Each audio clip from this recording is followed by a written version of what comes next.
আমি যদি এখানে বলি যে আমি বিকিনি পরবো না, then I can't make top 30। আমি যেহেতু আজকে বিকিনি পরছি, আমি জানি এটা নিয়ে অনেক কন্ট্রোভার্সি হবে, কিছু মানুষ নেগেটিভ কমেন্ট করছেন, কিছু মানুষ পজিটিভ কমেন্ট করছেন। আমি জানি we are live in a Muslim country, আমাদের অনেক ধরনের রেস্ট্রিকশন আছে, সোসাইটিতেও আমরা একটা সোসাইটিতে থাকি যেটার সাথে এই জিনিসটা নিয়ে আমরা খুব বেশি আসলে কমফোর্টেবল না। বাট তাদের জন্য বলি, আমাদের চারটা জিনিসের উপর মার্কিং হয়। একটা জিনিস হচ্ছে ইভিনিং গাউন, আর একটা বিকিনি, আর একটা close door interview and national costume. চারটা সাবজেক্টের উপরে আমাদের মার্কিং করা হয়। তো আমি যদি এখানে বলি যে আমি বিকিনি পরবো না, then I can't make top 30, not even top 30, forget about top 1, I can't make top 30।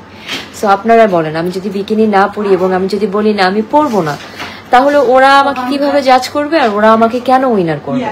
ওরা তো আমাকে উইনার করবে না। আমার আসলে আমি এখানে ধর্ম নিয়ে কিছু বলতে চাই না, কোনো কিছু নিয়ে কিছু বলতে চাই না। আমি আসলে বাংলাদেশের হয়ে এখানে লড়তে আসছি। প্লিজ আমাকে কোনো কিছুর সাথে আপনারা ইনভলভ করবেন না। আর আমি যদি এগুলি না করি তাহলে আমি জিততে পারবো না। আপনারা কি চান না যে আমি বাংলাদেশের জন্য মুকুট বয়ে নিয়ে আসি, বাংলাদেশের জন্য একটা টাইটেল নিয়ে আসি for the first time? At least কোনো কিছু তো একটা করতে দিতে হবে। তো যদি আমি এটা না করি তাহলে আই ক্যানট মেক এনিথিং।